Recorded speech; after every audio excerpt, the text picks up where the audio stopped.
Good evening, everyone. Wishing you all a very, very warm welcome and a very, very good evening to today's webinar. We will be starting in about a few moments' time. But in the meantime, while you are all here and waiting, it would be lovely to hear a little bit about you all. So please do use the chat function to introduce yourselves. If you have any questions at all throughout the webinar, make sure you use the chat. But you can also raise your hand, and one after the other, we'll get a chance to everyone to ask their questions, but also hear back and clarify their understanding. Karthika, I see that your hand is up. Would you like to share or ask what you were going to ask? Go for it. You can unmute and share. While you're typing in the chat, I'd love to know what are you hoping to get out of today's webinar. Of course, there's a agenda and there's something specific that we will be covering, but it would be lovely to know what you are hoping to get out of today. And we already have some people starting to type in the chat. Hi, Albatul. Really lovely to hear from you. Thank you so much joining in from Saudi Arabia. Very warm welcome to you. I'm going to give it another minute or two and then I'll get started. My name is Payal Gaglani Bhatt, and it's my absolute pleasure today to be facilitating and sharing with you a little bit of an insight and introduction into people analytics. Now, people analytics is one of those areas where it is really, really talked about quite a lot. Some call it HR analytics, some call it data and analytics, but there's lots and lots of interest in this area, and it's one of those areas which is really emerging as a trendsetter, especially if you're working within the people practice. I am going to call it people practice and I am going to call it people analytics because slowly and eventually, and even within the GCC, the word HR is getting out of the door and instead is being replaced by people practice, people and culture, people analytics, human capital, various names for it. So I'm going to call it people analytics. The idea for today is that in the first 45 minutes, we will be doing a little bit of an introduction into people analytics. And within this people analytics field, our starting point is very much going to be around what is it? So in today's agenda, I'm going to cover three things. First is the key terminology that's used. Now, whenever we start talking about analytics or people analytics or data, few words always come into the mind. Words like data, words like information, words like analytics. But do we all know what they really mean? And do we all have a shared understanding of these terminology? So, our very first part of today is to make sure that whoever is attending this program goes away with a lot of clarity and a lot of similarity and consistency in their understanding of the various words which are associated with this topic of people analytics. So, that's going to be our first piece. Following that, we are going to be looking at how organizations can begin to get more and more mature with their analytical capability. And there's a step-by-step process over here. So I'm going to show you the various stages where organizations can start and then eventually grow and develop until they get to the most mature level of analytics. And all of this is with the people practice in mind. The final part of today is going to be sharing with you some examples of metrics that are used by organizations, how they use these metrics, but also an opportunity for you to ask questions and really clarify your understanding on anything if it is not clear. So that's what's on the agenda for today. In the meantime, slowly and gradually, we are getting loads and loads of comments coming up into the chat. We also have Hi Lena. She's from Abu Dhabi and would like to learn and understand from others the principle of people analytics. You're absolutely on the right program. Keep the chat going, get to know others who are there as well on this webinar, and please feel free to put your questions, comments, even examples if you may have over there.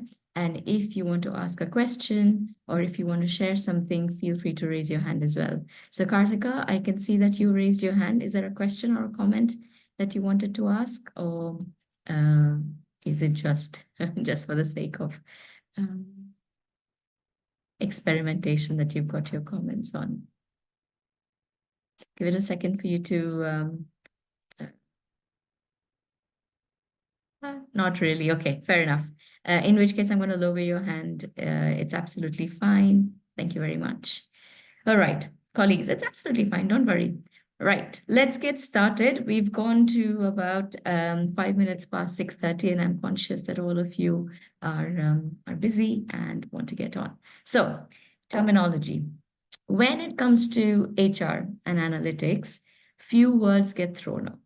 The words like data, information, metrics, measures, analytics, KPIs, these are the sorts of things that always come up. And the moment you ask somebody, okay, tell me what is data, or what is information, or what is a measure or a metric, often people get confused. And often, same words get repeated again. So even if I'm talking about data, I might begin to use the word information in there. If I'm talking about analytics, I begin to use other words within that. So one of the very first things I want to do is just make sure we are all on the same page when it comes to these terms. And the best way to explain all these various terms is imagine I have a bucket. It's a transparent bucket, and that's filled with lots and lots of Lego bricks. Now I've got some big bricks, some small bricks, some red color Lego pieces, some yellow Lego pieces, some black Lego pieces. They're all of different kinds, all of different shapes, all of different sizes, but it's in one messy bucket. So somebody comes to me and says, Payal, here's my Lego bucket.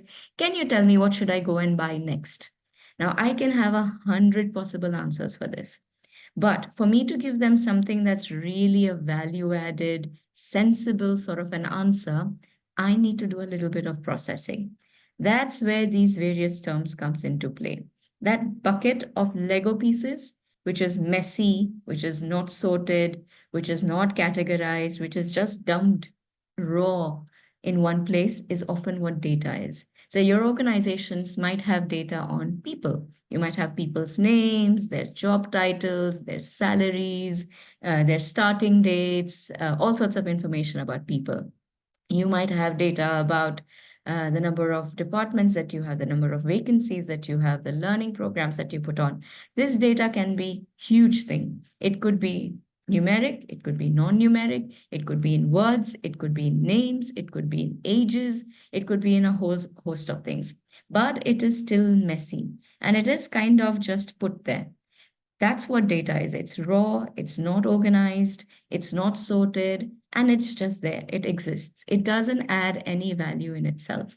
In order to start making sense of it, we need to do something to that data. This is where the various other terms comes in. So the next word I'm going to talk about is measure. A measure is when you begin to sort your data or categorize your data for one specific reason. So for example, if I had that bucket of Lego and I say, let me start sorting these by color, color is one specific measure which lets me make sense of my data a little bit. So I can put it in different bricks, piles. I might have a red pile, a yellow pile, a black Lego bricks pile, and I can begin to sort it out. Those are what measures are. In an organization as well, the categories that you have, the categories that you use to sort your data is what a measure is. Usually, when you have just one category, for example, ages or numbers or start date or department or absences, whatever it is, when you sort your data for one specific reason, that's a measure. Now, that measure gives you some sort of sense of distributing your data into a little bit of a sensible approach. But it still doesn't give you anything valuable to use. All it's told you is, okay, now I've got red bricks, yellow bricks, green bricks, or I've got ages or salaries or departments or something or the other. It gives you some sorting, but doesn't really give you much more to do with it. So that's a measure. What a lot of organizations will use is what's metrics. Now, metrics are two measures combined together. Now, once you start putting two measures together, it starts telling you a little bit of a story. It begins to give you a basis for comparison. So, in that Lego bricks, now that I have all my red bricks, yellow bricks, orange bricks, so on and so forth, if to that I also start putting a number, let's see how many red bricks I have, how many yellow bricks I have, how many, and I begin to categorize it as a big pile, small pile. So not only am I looking at the color, I'm also looking at the quantity. Those are two measures. Once I apply two measures, I can compare it. When I compare it, I can begin to tell a little bit of a story. For example, I have more yellow bricks than I have red bricks. I have more black bricks than I have orange bricks. The moment you start delving into this a little bit more, you can begin to generate some insights. Those insights can then be useful or valuable for your organization to do something about it. So remember the question somebody had asked me, Payal, here's a bucket of Lego. Go and buy more Lego. What Lego should I buy next? I don't have an answer to it. But if I've categorized it, if I sorted it, and I know what I have more of or less of, I can begin to give a more sensible answer depending on what is it that the organization wants to do. So this is where the metrics, when you start comparing them, when you begin to look at a trend or a pattern, it reveals some information. I can put it in ascending order, I can put it in descending order, all sorts of things like that. So in an organization, if I have data about absences, I could have, here is all the departmental absences, and that's just there as a measure. But when I have the departmental absences and I compare them to see which department has more absences or less absences, I can begin to see a trend. I can see marketing has more expenses than HR, or I can begin to see an X department has more turnover than Y department. That is a little bit more meaningful. That is a little bit more useful. And I can begin to use that information to do something with it. So that's what an information is. Information is the story that you are telling, the insight that you are getting by looking at your measures and metrics, by comparing them, sorting them, finding a pattern in them, even arranging it in ascending or descending order. It begins to tell you a story. That story is often called as information. So just as a quick recap, so far what we've got is we've got data, which is a messy, the Lego bricks all unsorted and categorized. We've got a measure when we begin to categorize it or sort it out by a single denominator, a single factor. In this case, we've done it by colors, so it tells you a little bit more of a story. Metric is when you use two different categories or two different ways of sorting your data. So not only am I sorting it by color now, I'm also sorting it by quantity. Color and quantity makes it a metric. So I can now shape it up and say I've got more red bricks than orange bricks, or I've got more orange bricks than yellow bricks. It lets me see a pattern. This pattern, if you're able to articulate it, tells you a story. That story is what your information is. That is what your insight is. So far, what we've done is spoken about 4 words. If you have any questions at this point in time, if you're confused about anything, feel free to put a question in the chat. Feel free to let me know, and I can always address what your concerns are. So far, these 4 terms are talked about. Now let's talk about KPIs. A lot of organizations have KPIs, which are often key performance indicators. What are KPIs? In the simplest terms, KPIs are things that really matter to the organization strategically. So if I had a bucket of Lego and my KPI was I need to have all equal bricks. That's my KPI. I'm going to be measured against, does my organization have equality in all the different colors or all the different sizes or different shapes?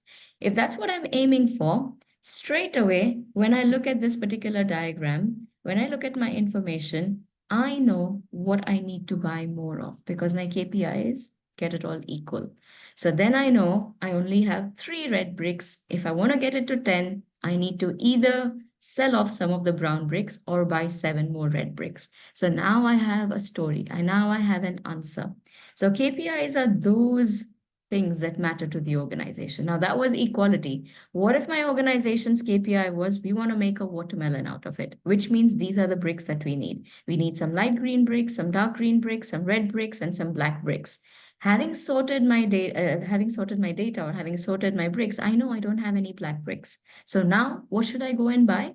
If my KPI is to get a watermelon piece built like that, I know I need to go and buy red bricks because black bricks because those are the ones that I don't have or am I missing. So KPI is your target, your ambition. What is it that the organization values and what is it that the organization wants to achieve? So that's what a KPI is. And this entire process that we have followed to try and get to an answer, to try and solve a business problem, to come up with a solution to a particular issue is what analytics is.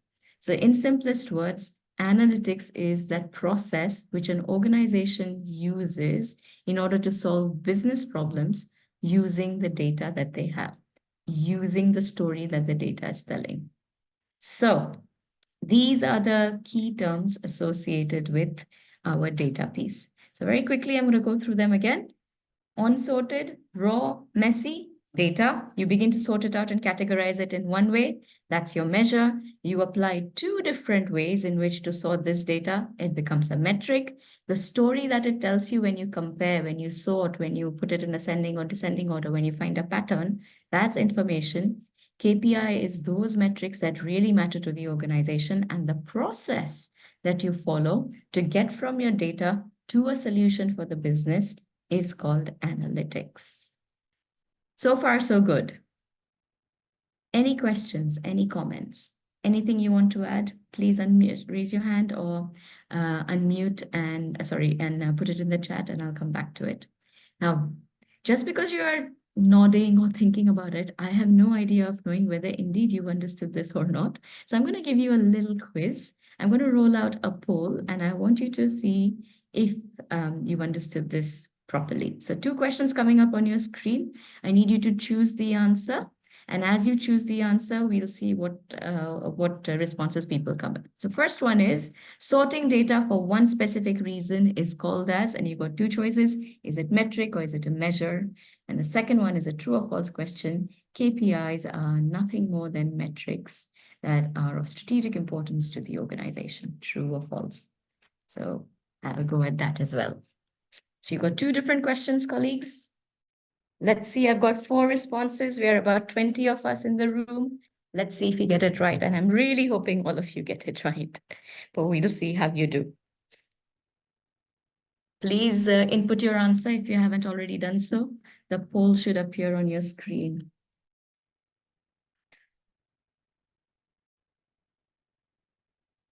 Lovely.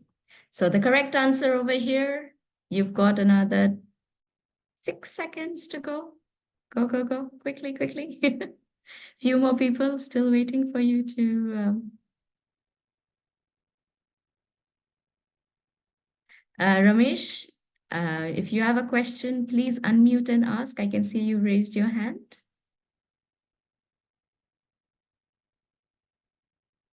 Okay, I've nearly got all the responses. So for the first one, the correct answer, indeed, most of you got it right. When you're sorting your data out for one specific reason, it is called as a measure. If it is 2 or more, that's when it is metric. So some of you did get it wrong. Remember, measure is for one specific reason. If it is 2 or more, then it's a metric. Second question was KPIs are nothing more than metrics that are of strategic importance to the organization. And this was indeed true. Most of you, again, got this one right. Absolutely. Some of you got it wrong. But what we are looking for is things that really matter to the organization often are put as the KPIs there. Lovely. Thank you so much. So I am going to move on. Let me stop the poll. And in the meantime, colleagues, if you do have a question, feel free to put it on the chat. Lovely. Let's continue on. So what we've spoken about so far is the terminology. Just very briefly, I wanted to highlight the different types of data that an organization have. So often we have qualitative data in the organization and we have quantitative data. Qualitative data, in a nutshell, is anything that can't be expressed as a number. Qualitative data tends to be not countable. So if I want to see how people are feeling or words are used to describe things or pictures or symbols, then often that would fall under qualitative data. On the other hand, if something is countable, if something is described in a number, if something can be expressed using numerics, then that's called a quantitative data piece. Often statistics, time, cost, money, stuff like that would fall under quantitative data. The magic letters in the qualitative is the L. So L is anything that's described as letters, N for the numbers, and that tells you that quantitative data tends to be numeric. So if in an organization I do an exit interview, that exit interview can give me both quantitative and qualitative data. If I find out from my exit interview how many people have left the company, that's a number, how many people left. That number is my quantitative data piece. On the other side, if it tells me why people are leaving the organization, that is qualitative because that's often described as a reason, or it's described in words, or it's just described as a situation. So qualitative data tends to be described in words, quantitative data more so in numbers. That's one way of categorizing data. There is another way in which data can be categorized, and that's financial data versus non-financial data. And again, financial data often is something that is in monetary terms, things that can be costed, things that can have a financial element to it, a money element to it, falls under your financial data. So if I have number of people who left the organization, that's not financial data. Although it is numeric, it's not financial. It does give me a number, but it doesn't give me a cost. So that would fall under non-financial data. Reasons why people are leaving the company, absolutely non-financial data. It's not even expressed in numbers. So both of them are non-financial data. One is non-financial qualitative, another one is non-financial quantitative. If I begin to work out how much does it cost me when people have left, which means what's my replacement cost, what's my recruitment cost, how much am I paying in end of service, all of that data piece, which has a numerical money element to it, falls under financial data. So in other words, can you count financial data? Absolutely. Can you count non-financial data? Sometimes you can, sometimes you can't. So it depends on what type of non-financial data you're talking about.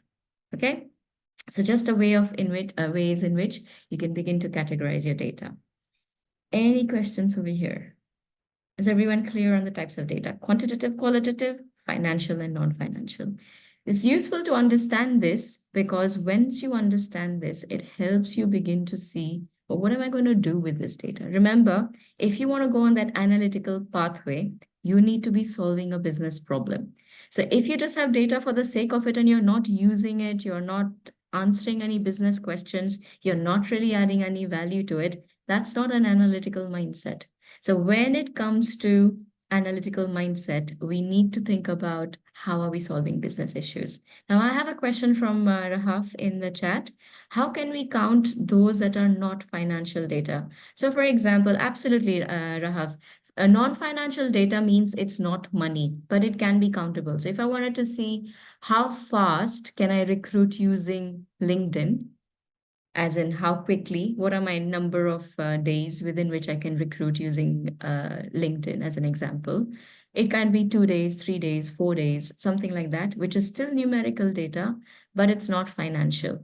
So time, anything that is, your conversion rates, your ratios, time to hire, anything like that would fall as non-financial data, but also a quantitative because it is still countable, just not financial in nature. So time is a good example. Any of your metrics which talk about how quickly things are done or how slowly things are done. Another one is if you do an engagement survey, and in your engagement survey, you have a Likert scale where you're asking your staff how much, how satisfied are you with our well-being policy, and give it a score from 1 to 5, where 1 is I'm not at all satisfied and 5 is I'm very satisfied. That kind of a scoring where you get an average of 4.5 satisfaction rate. Again, that's non-financial data, but still quantitative. So you can still count it. It's just not in numerical terms. So I hope that gives you some examples of how non-financial data can still be quantitative and why it can be counted. Brilliant. Lovely question to ask. Thank you so much. Colleagues, just like this, if you have other questions, please keep them coming so that I can ensure that you understood, but also your questions can be helpful for others, and we can have a much more robust conversation here. Lovely. Now, proof is in the pudding. Let's see if you understood it or not. I'm going to ask you to fill in another poll, again on types of data this time. So let's see if you understood it correctly. I'm going to share results, first of all, from the previous poll so you can see how people participated. Mostly everyone got the first question right and also got the second question right. Here's your second poll, colleagues. This one asks you about data. Oops. There we go.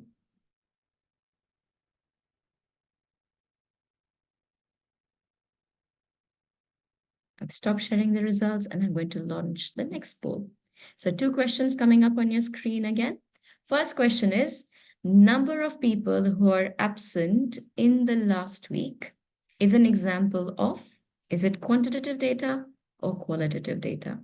And the same question, number of people absent last week, is an example of financial data or non-financial data. So think through what we've done and try and apply it and tell me how you've done. Got 6 responses, and so far everybody's got it right. Amazing, very well done. We are 23 people in the room, so for the rest of you that haven't yet answered, go for it quickly. We've got 10 seconds more going on the poll. Let's see how well you've understood this. So I'm going to share the results shortly. Got 19 responses. 5 seconds more. 5, 4, 3, 2, 1. Brilliant. Okay, got lots and lots of answers this time. I'm going to end the poll and share the results with you. And as I share the results, I'll also discuss what answers we've received. So the first question, number of people absent in last week, absolutely quantitative in nature. Why? Because we're talking about a number here, right? So the moment it becomes a number, it becomes quantitative in nature. 91% of you got this right. Brilliant. If the question was, why are people absent? That would be qualitative data. The second one, we don't have so much clarity. So some people, when I ask the question, number of people absent in the last week, is it financial data or is it non-financial data? Think about this. What you're measuring is numbers of people. Is number of people, I've got 7 people, 8 people, 10 people, is that financial? No. So the correct answer over here is it is non-financial data. Because if there was a cost, now the question could be, what is the cost of absence? Or how much does it cost us to have these people absent? That would become financial data. But if the question is just how many people were absent, then that is non-financial data. It is still quantitative because you chose that in the first place. It is still quantitative. It's just not financial. It's not money. So cost of something would be financial data. I hope that has clarified it for everyone, the difference between financial and non-financial, because about 80% of you got this right. So there are 20%, there's a little bit of confusion going on. If you want to ask further questions on this, please do let me know. Brilliant. Lovely. I am going to move on. I've stopped sharing the results now, and we'll continue on. So we've spoken about types of data. The next thing to do is, how do we get into an analytical mindset? Now, there's a very simple 5-step process of getting into an analytical mindset. What we want to do, and a lot of organizations fall into this trap, when they calculate information or when they collect data, a lot of this time, this data is about things that have happened in the past. Or in other words, it's hindsight. So for example, how many people were absent last week? 10 people were absent. Can I do anything about it? No. So this kind of data, which is hindsight driven, which is looking at the past, is only used for reporting purposes, which is great, but not very mature because you're not using this information to drive any kind of business outcomes. Can I stop those people from being absent? No. Same thing, turnover rates. I calculate turnover rates. How many people have left the organization? Why have the people left the organization? It's useful information, but once you've captured it, you can't really change it. People that have left have already left. The reasons that they left for are already gone. The people that are here are different. Their reasons for staying might be different. So when it is talking about data that's collected about the past activities and is used for reporting, and a lot of reports are based just on that, that hindsight information is good, but it doesn't really let you make any changes because it's already happened in the past. You can't change that past. So that hindsight is your starting point. Absolutely, you really need that. However, we need something more than that. So hindsight is your starting point. What we want to do is use that information about the past to begin to make sense of it and tell us a story for today. So if I look at my absences of the past, when I start comparing it, when I start looking for patterns, when I start looking for trends, they may begin to tell me a story. It may tell me a story that, listen, Payal, your absences are on the rise. Or, listen, Payal, good news, your absences are on a decline. Whatever it is, when you make sense of that data, when you apply metrics to it, when you compare it, when you sort it, when you categorize it, when you look for trends, when you look for ascending or descending orders, you are beginning to make sense of it. Once you make sense of it, it gives you insight. That insight helps you understand what is the reality of today. So once I know that my absence is increasing and I don't want it to increase anymore, I can do something about it. So we want to take it from hindsight to insight, where we give some relevant trends. And a lot of organizations do this. You may have not realized it, but not only do you calculate that previous information, you use that previous information, but you may begin to understand it and analyze it to understand what does this mean for today. Once you know what it means for today, we need to take it a step further. And this is where we create what's called foresight. Foresight doesn't focus on the past. Once you know the story for today, it tells you what might happen in the future. So these are where you get a little bit more mature because you can begin to predict what's likely to happen in the future. We wanted to be at that stage of maturity where you're not just focusing on reporting past data, can't do anything about it, but begin to see what does this mean for today and what can I predict for the future. So, for example, in January, I had 10 people absent. In February, I had 12 people absent. In March, I had 15 people absent. In April, I had 18 people absent. This is giving me a trend. Once I analyze it, I can see that my absences are increasing. If this trend continues, my foresight tells me that in June and in May, we are still going to have three more people leaving because there's a trend that every month three people are being absent. So our absenteeism is increasing. I don't want that level of absence. So foresight not only lets me predict the future, it lets me also introduce some measures which I can look at to see what if I change the outcome. So it might be that I look at the past data and understand that yes, my absenteeism is going on. I may also delve deeper to figure out why are people being absent? What's the issue? What's the reason that our absenteeism is on the rise? And it may be that they're feeling more and more stressed. So now, if that trend continues, I can predict that the stress level keeps going up. My absenteeism is going to keep going up. If my absenteeism keeps going up, then next month I'm going to have a shortage of six staff or seven staff or eight staff, so on and so forth. That is foresight. I don't want that happening. I can change the outcome. How can we reduce staff's stress levels? Or it may be, I know next month I'm going to have seven people absent. That means my services are going to be impacted. What can I do from a workforce planning perspective so that I build in capacity for those seven people who are absent and my work doesn't suffer? So the idea is to go from hindsight to foresight, where not only you predict what's likely to happen in the future, but you also begin to think about ways of changing the outcome if you don't like it. And you measure it to see is this working or not. That's where predictive and prescriptive foresight and analytics come in. So, three stages in terms of maturity. Now, it sounds like, yeah, it's common sense. Of course, we don't want to look at the past. We want to look at the future. We want to predict it. You want to prescribe it. How do you get there? And that's the tricky piece. So not only do we want people to go from hindsight to insight to foresight, there is a step-by-step process that you can follow to actually get from hindsight to foresight. And this is where the analytical maturity comes in. Analytical maturity comes in when you stop thinking about just your operational data, which is basic. Here's my absence, here's my turnover. You are not doing anything about it. Actually, what you want to do is go into a bit more depth. And actually, this works from 5 to 1, not 1 to 5. So we start over here where it is an operational piece. In the operational piece, we are looking at why something is happening or what is happening.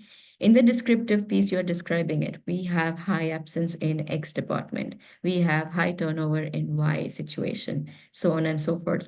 Then you're trying to diagnose why is this happening? Why do we have high absence? Why do we have high turnover? And that begins to let you see a picture, let you see a trend, and then you can do something about it. Then you begin to say, if this trend continues, let's predict. Let's see what's going to happen next. So a better way to explain this is through this diagram. So your bottommost level is where you're just describing things. Your analytics just tell you, here's what's happening, and you can't do much about it because it's the past. The next step you should be following is try and figure out why what has happened has happened. So diagnostic analytics let you understand why something has happened. Why are our staff happy? Why are our staff unhappy? Why are people leaving? Why are people absent? Why are training not being filled? Why are people being recruited so late? Whatever is an issue, you can begin to phrase it like a why question, and diagnostic analytics let you look at your data to understand why something might be happening. Then you take that trend forward and begin to think through what's likely to happen. If this trend or pattern continues, what does your professional expertise says will be the next stage? What is likely to happen next? So your predictive analytics begin to help you understand what is likely to happen because you're predicting, you're forecasting, you're trying to make sense of the past to understand the future and see what might be the next stage. And not only that, you can use that to prescribe some solutions.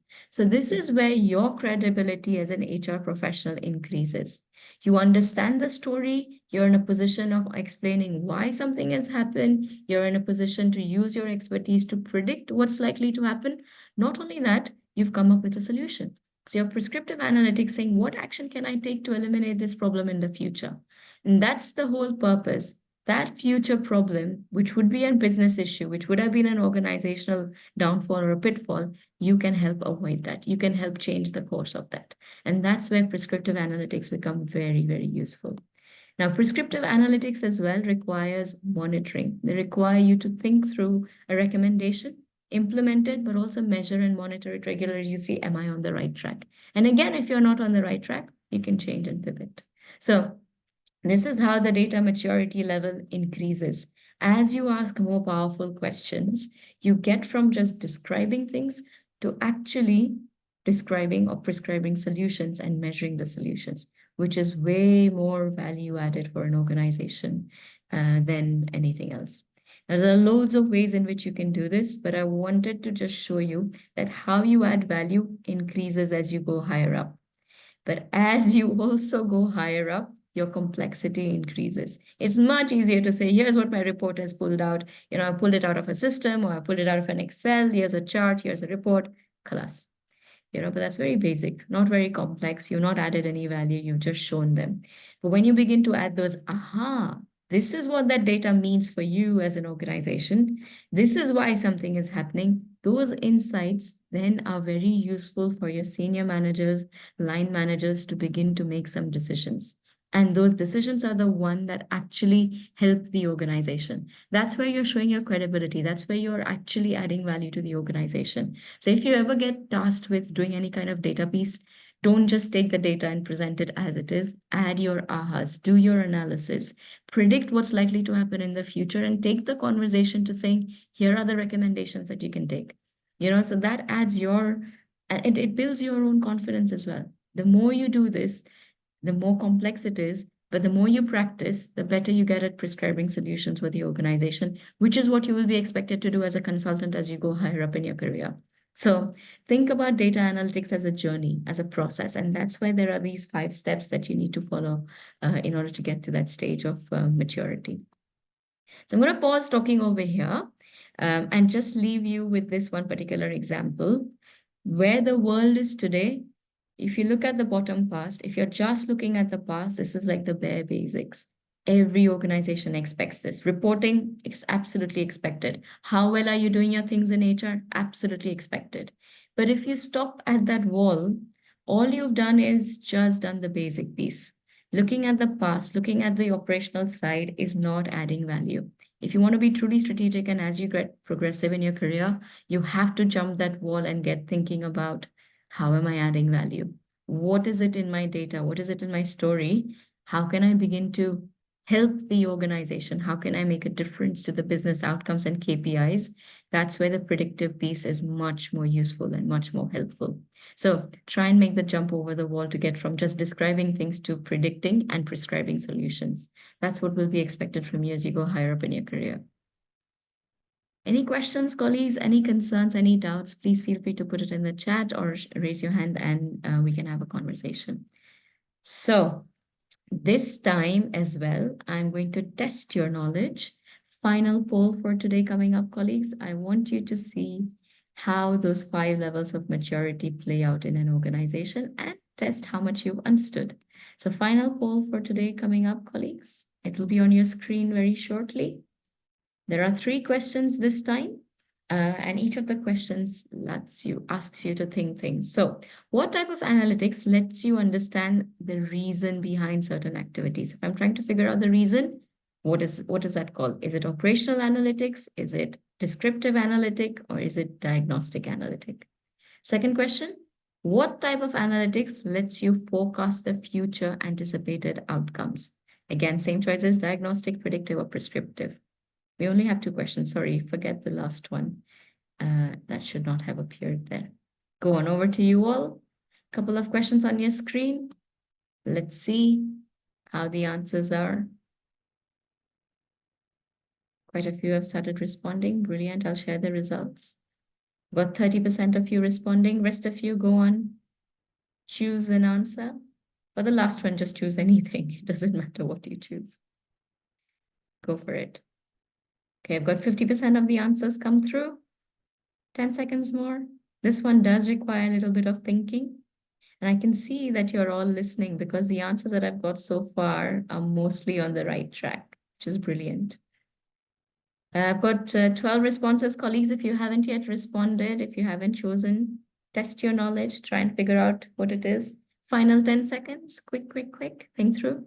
10, 9, 8, 7, 6, 5, 4, 3, 2, 1.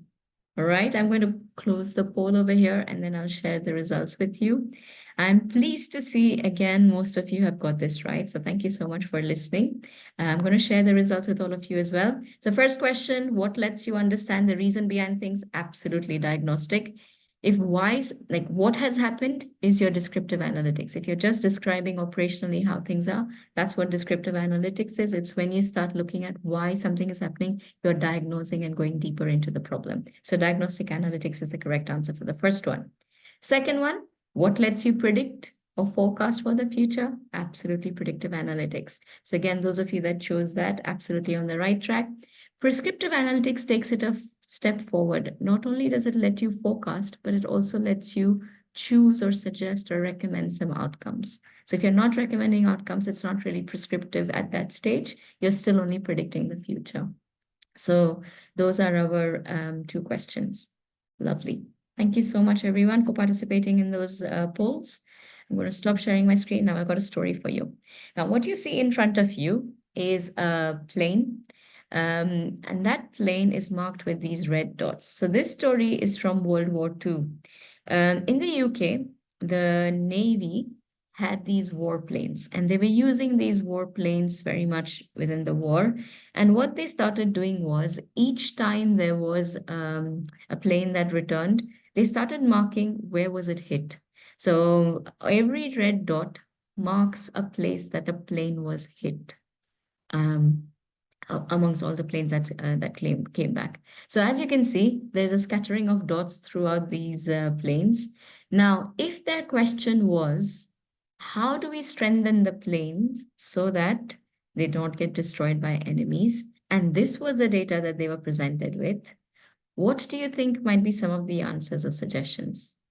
Where would you work on the plane? What parts would you strengthen?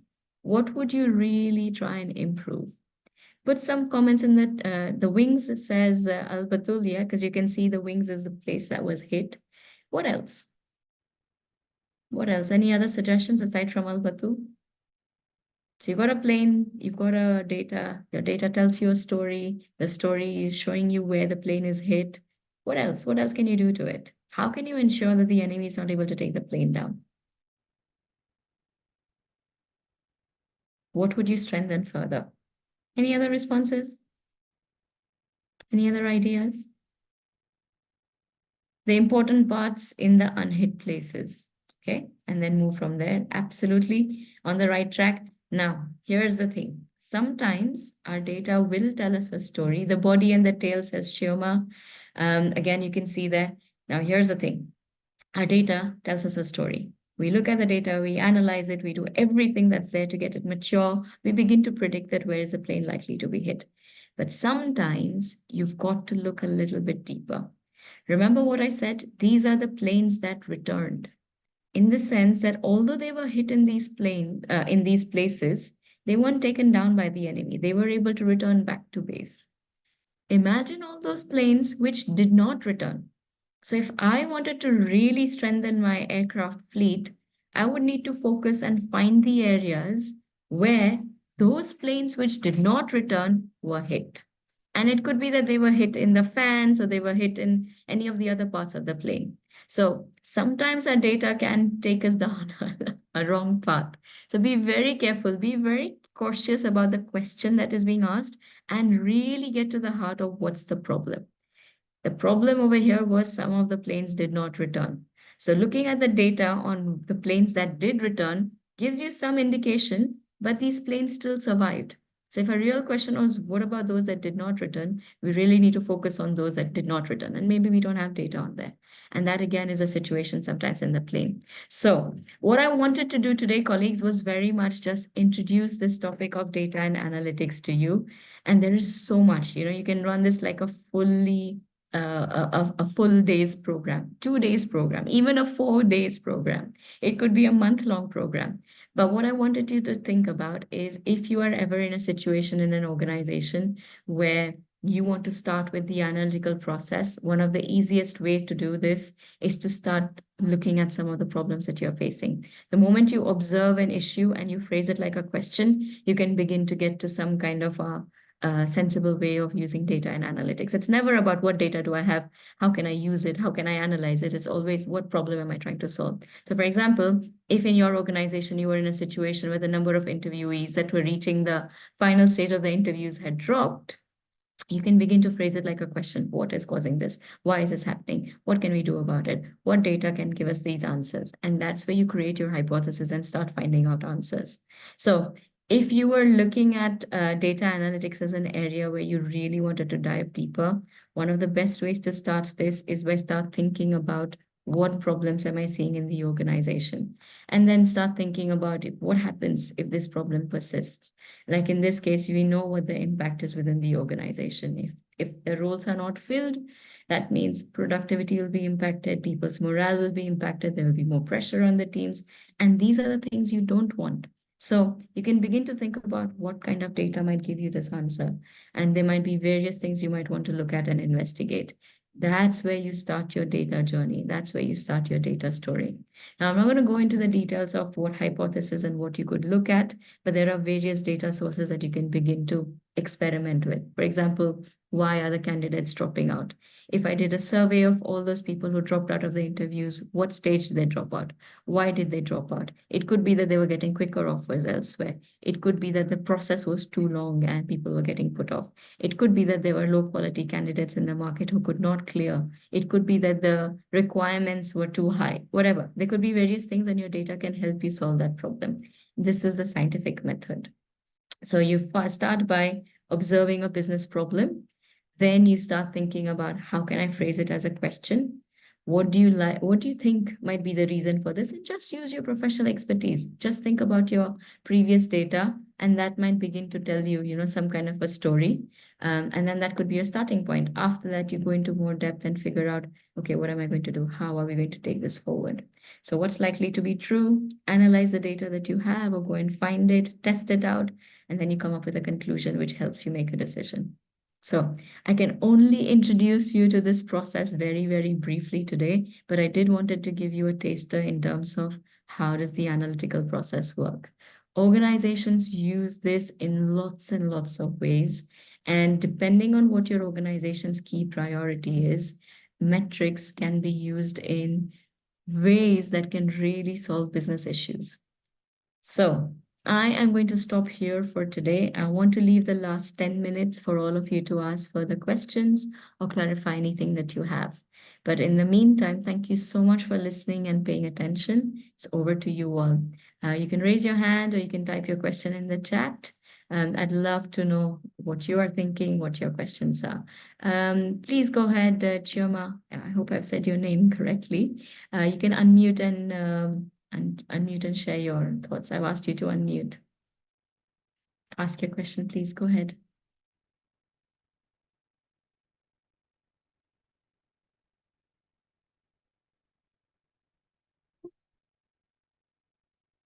Go ahead. I know you raised your hand, but I can't hear from you just yet.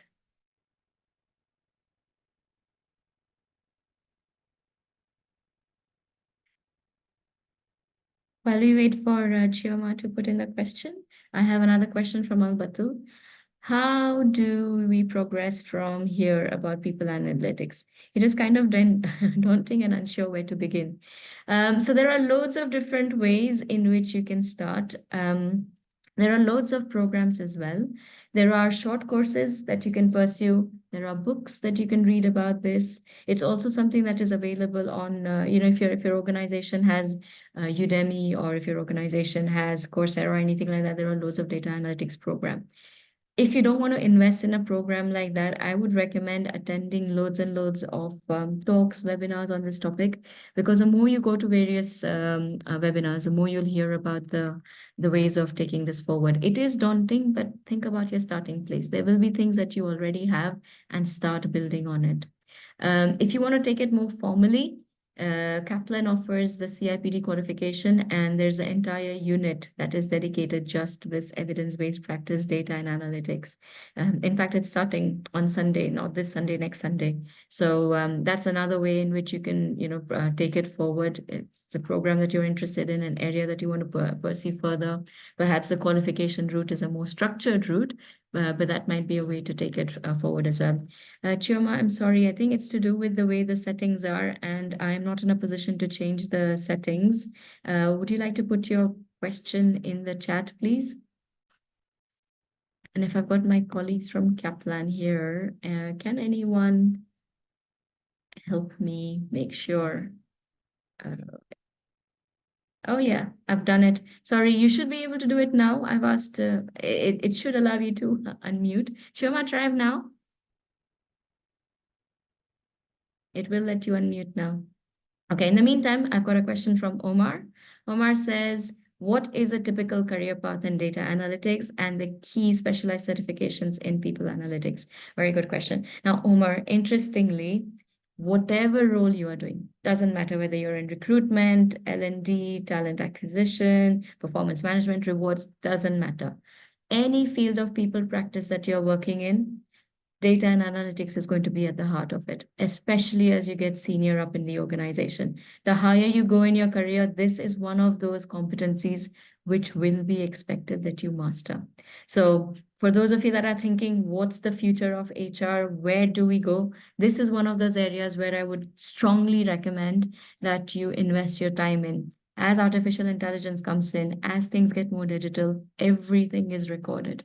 The amount of data that an organization has is immense, but most organizations don't know what to do with it. So if you have a skill and expertise in this area, you are going to stand out. This is going to be one of those things where, there are loads of people practice roles which are going on a downward slope, but this is one area, analytics, data analysts, HR analysts, it's a role that's going up.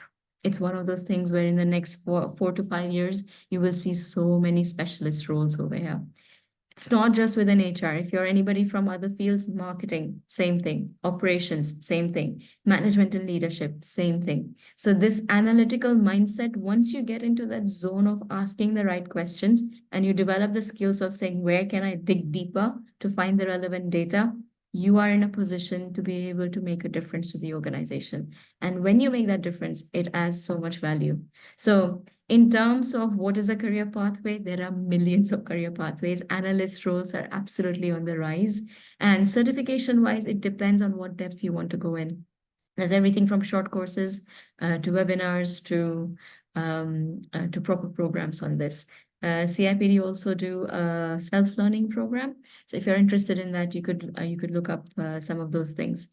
But again, it's not about the programs. It's about using this. It's about practicing this. It's about trying it out. The more you try it out, it's not a skill that you can just hear about and learn. You have to practice it. You have to play with it. And play with it with somebody who can give you some advice and recommendation in terms of what are you doing well, what are you not doing well, how can you improve. That would be my recommendation. So that's Omar's question. Aisha's question, are there any software learning required to perform analysis? Now, Aisha, that's the easiest piece. Why? Because every organization that uses an HRIS might be able to do the initial part, right? They might be able to look at the data, analyze it briefly, and give you some insights. Power BI, Microsoft, loads of different organizations are coming up with tools that allow you to really analyze the data. Do you need specific skill set or do you need specific training on particular software? I would say it always helps, but you have to have a mathematical and an analytical and a statistical mind a little bit. So starting with Excel is a great starting point. If you haven't done anything, start thinking about Excel and using that as a way to enhance your ability to look and maneuver the data. Pivot tables is a great thing to learn. If you're not comfortable with pivot tables, very easy, loads of free YouTube links on how to use pivot tables. A great starting point just to get into that analytical zone. Begin to slice and dice your data in different ways, especially if you're using Excel. And then depends on what your organization's software is, because every software will have its own way of doing an analysis. So is there one specific software? No, but every software has this capacity. And here's the thing. If you're using artificial intelligence, if you're used to using ChatGPT for various things, there is actually loads and loads of software now that has artificial intelligence built in, where you just dump your data in and it gives you the analysis. And then your job is to process it, make sense for your organization. So you're using your mind, not so much your hands, to try and perform this. And again, even with that, there are loads and loads of tools that you can enhance. Copilot is doing this already for anybody, any organization that's using Microsoft. But there are loads of different other AI tools as well, where you can dump your data and get the analysis. So my personal recommendation would be, if you're going to spend your time learning, don't spend the time learning the software, spend the time learning the thinking behind it. Because the software can be changed, it will go differently from one organization to other. It can also be automated. So rather than learning the software that does the analysis, think about what you're going to analyze, why you're going to analyze it, how you're going to analyze it, because then you can program and prompt your software to do that for you. I hope that helps, Aisha. I have another question from Fatima. People read data and information differently based on their backgrounds and understanding. How do we ensure that the work presented is not biased? Excellent question, Fatima. And you're absolutely right. Reading and interpreting data can be open to lots of bias. A simple technique that you can use to eliminate or avoid bias is what's called triangulation. What is triangulation? Triangulation means try, as in three, use three different data points to analyze something. So if I want to say, for example, figure out why are people leaving my organization, if I was using triangulation approach, I would look at my exit interview data. That gives me some information about why people are leaving. But if I only look at that information, that's biased because it will only tell me half the story about why people have left in the past. Add to that, maybe I can go and ask my current staff, why are they staying? Or why would they think about leaving the company? So I'm getting a different perspective. So not only do I know why people have left in the past, I also now know why my current staff might be thinking about leaving. Gives you a different perspective, minimizes the bias. Third thing I can do is get the expertise of my managers, line managers, heads of department, their professional expertise in terms of asking them anecdotally, what do they think were the reasons people have left, or what might be the reasons in the organizations that people might be leaving? So when you use a triangulation approach for any data, try and look at three different data sources, it begins to eliminate that bias. Another way of triangulating is you do the data analysis, get two other people to do the same data analysis, and see if they find the same things that you have done. And if they look at it and find the same things, provided you have the capacity in the organization, again, that eliminates bias. So I hope that triangulation approach helps. Lillian, where can I find the information about the upcoming course? Thank you so much.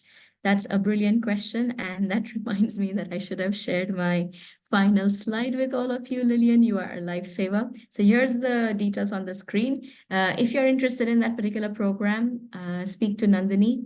Her phone number, her mobile number is on the screen there. There's a QR code where you can follow Kaplan on LinkedIn, but it also gives you her email address. So Nandini works for Kaplan and she's a program advisor. She can give you more details about the program that's starting on Sunday.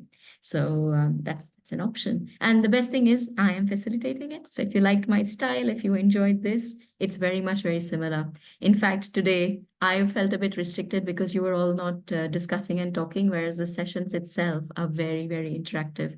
You do everything hands-on. So it's not just about the theory. Within the classes, you will be practicing. So it's not about saying, here's data analytics, do it, or you got to do it on your own. In the sessions, you will be practicing how to analyze data. And as you are doing that, you will also be getting feedback to say, are you on the right track or not? And then you also get your qualification on top of it. So that's where you would get more details. Um, I've got a couple more questions. So Alberto says, can you please share your LinkedIn page? Would love to follow you and learn more.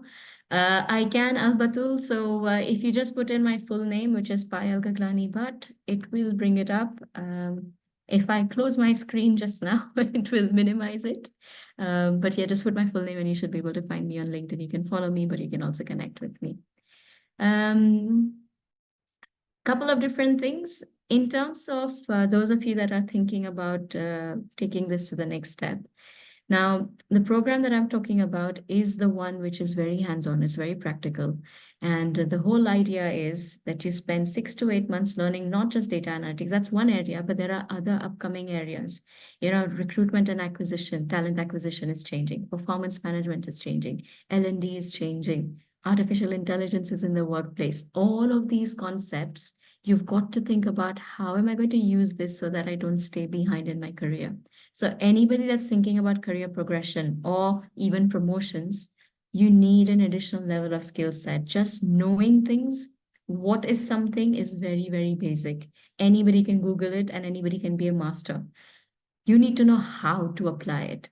So think about your career progression in terms of how do I use this? How do I apply it? And programs like CIPD, they are intense. They are an investment of your time and effort and money, but they teach you how to apply it. What problems are you likely to face when you do this? So this data analytics program can tell you very easily, here's the metrics you need to look at. Here's how you do it. Go ahead and do the analysis. But in the workplace, it's not that easy because try talking to your senior managers, you'll have loads and loads of barriers. You'll have loads and loads of challenges. And you've got to start thinking through how do I overcome that? How can I use my data storytelling credibility to not only get the buy-in from them, to begin to influence and impact people? And that comes with personal confidence. Personal confidence comes from qualification, accreditation, and when you feel like, yeah, I know what I'm talking about. You've got to listen to what I've got to say. So my recommendation for anybody who's thinking about enhancing their career, think about investing in a relevant qualification for you, one that shows you not just what things are, but lets you see how can I use it, how can I apply it, and it elevates your thinking, gives you that personal confidence, because that's where it will make a difference. Yeah. Any other questions? Anything else coming from anyone else? Please put it in the chat. Thank you so much, colleagues. You have been fabulous. The hour has gone by so quickly. Your attention has been amazing. I hope you learned something out of this, and it was a good introduction. But like I said, the ocean is vast. This is just a tiny drop in it. But I do want to wish all of you the very, very best in your personal as well as professional endeavors. I really hope you get to use some of this knowledge, but also enhance your data and analytical capabilities. All the best, colleagues. Thank you so much for your time. And I've left the details here if you want to follow up with colleagues and my name in case you want to connect with me on LinkedIn. Take care, everyone. Thank you.